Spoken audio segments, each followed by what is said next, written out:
অনেকেই মনে করেন চার্লস ডারউইন তার দ্য অরিজিন অফ স্পেসিস গ্রন্থে বানর থেকে ক্রমবিকাশের মাধ্যমে আধুনিক মানুষের সৃষ্টি বলে মত দিয়েছেন, কিন্তু প্রকৃত অর্থে তিনি তার এই গ্রন্থের কোথাও বানর শব্দটিও উল্লেখ করেননি। তাহলে তিনি কি বলেছেন এই গ্রন্থে?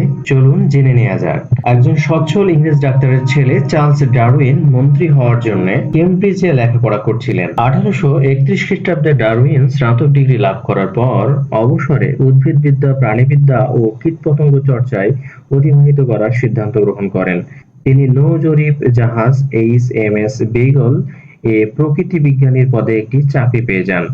বিশ্ব পরিভ্রমণের উদ্দেশ্যে জাহাজটি সমুদ্রে পাড়ি জমায় এবং দক্ষিণ আমেরিকা ও ইস্ট ইন্ডিজের বিভিন্ন অংশে পরিভ্রমণ করে। এই জাহাজে 5 বছর সমুদ্র যাত্রায় ডারউইনের জীবনে বিরাট পরিবর্তন আসে। 27 বছর বয়সে তিনি ফিরে আসেন এবং বিজ্ঞান গবেষণায় আত্মনিয়োগ করেন। সমুদ্র যাত্রার সময় সংগৃহীত বিভিন্ন পশু ও গাছের নমুনা এবং জীবাশ্ম তার গবেষণার উপকরণ হিসেবে কাজে লাগে। ইংল্যান্ডে ফেরার কিছুকালের মধ্যেই ডারউইন প্লেগ রোগে আক্রান্ত হন এবং তার শারীরিক অসুস্থতা পরবর্তী 45 বছর পর্যন্ত অব্যাহত থাকে। এ সময় তিনি বন্ধু-বান্ধবদের সংস্পর্শ থেকে দূরে সরে আসেন। পিতার আর্থিক সামর্থ্যের কারণে লন্ডনের নিকট এক নির্ভীত গ্রামে একটি বাড়ি কিনে সেখানে পরিবার নিয়ে নতুন জীবন শুরু করেন। তার জীবনের শেষ দিনগুলো এখানেই অতিবাহিত হয়। ডারউইনের সময় কাটতে থাকে লেখালেখি, বাগান করা, 7 পুত্রকে মানুষ করা এবং বিভিন্ন বিজ্ঞানীর সাথে পত্র যোগাযোগ রক্ষা করার মধ্য দিয়ে। ডারউইন গভীর চিন্তা এবং গবেষণার পর তার রূপান্তর প্রক্রিয়া সম্পর্কে একটি ব্যাখ্যা দাঁড় করাতে সমর্থ হন। একই প্রজাতির প্রাণী বা উদ্ভিদের মধ্যে আকৃতি, গড়ন ও শক্তির দিক থেকে পার্থক্য লক্ষ্য করা যায়। বিভিন্ন প্রাণী বা উদ্ভিদ যে সমস্ত বংশধরের সৃষ্টি করে পূর্ণতা পাওয়ার আগে তাদের অনেকেই ধ্বংসপ্রাপ্ত হয়। এ থেকে তিনি যে যুক্তিতে উপনীত হন তা হচ্ছে, সে সমস্ত প্রাণী শেষ পর্যন্ত টিকে থাকে যারা পরিবর্তিত অবস্থার সাথে নিজেদের খাপ খাইয়ে নিতে পারে, অর্থাৎ যোগ্যতম প্রজাতিই পরবর্তী বংশধর পর্যন্ত টিকে থাকবে। ডারউইন এই প্রসঙ্গে দেখিয়েছেন যে অনেক প্রজাতির মধ্যে মাত্র অল্প কিছু সংখ্যক প্রজাতির নতুন রূপান্তর ঘটেছে। তিনি রূপান্তরের এই প্রক্রিয়ার নাম দিয়েছেন প্রাকৃতিক নির্বাচন বা ন্যাচারাল সিলেকশন। ডারউইন তার প্রকৃতির নির্বাচন ও রূপান্তরের তত্ত্ব বিজ্ঞানের জগতে প্রতিষ্ঠিত করার জন্য দীর্ঘ গবেষণায় আত্মনিয়োগ করেন। এই লক্ষ্যে দীর্ঘ 20 বছর অতিক্রান্ত হয়। 1858 খ্রিস্টাব্দের দিকে আরেকজন ইংরেজ প্রকৃতিবিজ্ঞানী আলফ্রেড রাসেল ওয়ালেস প্রকৃতির নির্বাচন তত্ত্বে আকৃষ্ট হয়ে নিজস্ব গবেষণা নিয়ে এগিয়ে আসেন। এ সংক্রান্ত নিজস্ব মতবাদ জানিয়ে ওয়ালাস ডারউইনের সাথে পত্র যোগাযোগ করেন। এই দুই প্রকৃতিবিজ্ঞানী একমত হন যে তারা পর্যায়ক্রমে তাদের তত্ত্ব প্রবন্ধের মাধ্যমে জনসম্মুখে প্রকাশ করবেন। এই প্রবন্ধমালা সমকালীন কৌতূহলী মানুষদের খুব অল্পই আলোড়িত করতে পেরেছিল, তবে ওয়ালাসের তত্ত্ব উদ্দীপ্ত করে ডারউইনকে। তার রূপান্তর প্রক্রিয়া সম্পর্কে যে চিন্তা 1837 খ্রিস্টাব্দে শুরু হয়েছিল, এবার তা পূর্ণতা পায়। ডারউইনের গবেষণার চূড়ান্ত ফসল প্রকাশিত হয় 1859 সালে। গ্রন্থটির নাম দেয়া হয় the origin of species by means of natural selection or the preservation of favored races in the struggle for life।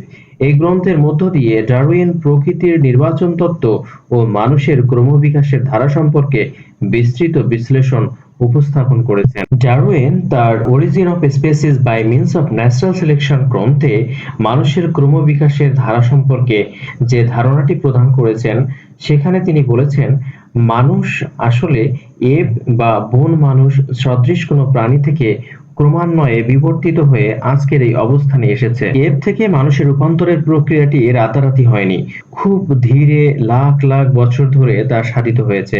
তবে বন মানুষ আর মানুষের মধ্যে যে বিরাট ব্যবধান, তার সঠিক যোগসূত্র তৈরি করা খুব সহজ নয়। অবশ্য বেশ কিছু ফসিল পাওয়া গিয়েছে, তা বিশ্লেষণ করে একটি ধারণা তৈরি করা সম্ভব। সাধারণত গ্রিক বা ল্যাটিন শব্দ থেকে এদের নামকরণ করা হয়েছে। একটি গ্রিক শব্দ পিথেকাস, যার অর্থ হচ্ছে বন মানুষ।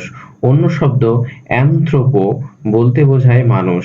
প্রাণীকুলের বংশাবলী তৈরি হয় বৃহৎ থেকে সংকীর্ণতর ভাগে, যেমন মানুষের শ্রেণী স্তন্যপায়ী ম্যামাল, বর্গ প্রাইমেট, গোত্র হোমিনিড, গণ হোমো, সম্পূর্ণ মানুষ স্যাপিয়েন্স প্রজাতিভুক্ত। এভাবে মানুষের বৈজ্ঞানিক নাম দেয়া হয় হোমো সেপিয়েন্স। ল্যাটিন শব্দ হোমো অর্থাৎ মানুষ আর স্যাপিয়েন্স অর্থাৎ যে ভাবতে জানে বা বুদ্ধি সম্পন্ন। বন মানুষ ও মানুষের মধ্যবর্তী দলটিকে নৃবিজ্ঞানীগণ হোমিনিড নামে অভিহিত করেছেন। বন মানুষ ও বন মানুষ সদৃশ প্রাইমেটদের প্রধান শাখার নামকরণ করা হয়েছে পনজিডি গোত্র। এই শাখা থেকে মানব অভিমুখী একটি প্রশাখা বেরিয়ে আসে। এই প্রশাখার প্রাণীরা বন মানুষের বদলে হোমিনিড গোত্র নামে পরিচিত হয়। এরা আধুনিক মানুষের সরাসরি পূর্বপুরুষ নয়। মানব ক্রমবিকাশের গতি খুবই বিচিত্র। একে তুলনা করা হয় গাছের সাথে। এর বিস্তারকে উপমার সাহায্যে বলা হয় বংশতরু। গাছ যেমন শাখা প্রশাখা ছড়ায়, মানব বিকাশের বংশতরুতেও এক ডাল থেকে অন্য ডাল বেরিয়েছে। কোনো কোনো ডালের সম্পূর্ণ বিকাশ হয়নি, একটু এগিয়ে প্রতিকূল অবস্থার মুখে থেমে গিয়েছে, অর্থাৎ জগৎ জীবনে এর অবলুপ্তি ঘটেছে। সফল হোমিনিড শাখাটি মানুষ পর্যন্ত এসে পৌঁছতে সমর্থ হয়েছে।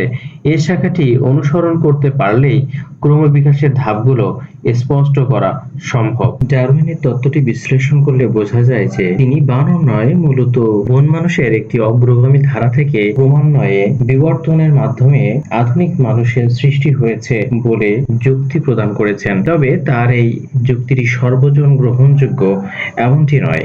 এ বিষয়ে নানা মতভেদ রয়েছে এবং নানা বিতর্ক সৃষ্টি হয়েছে।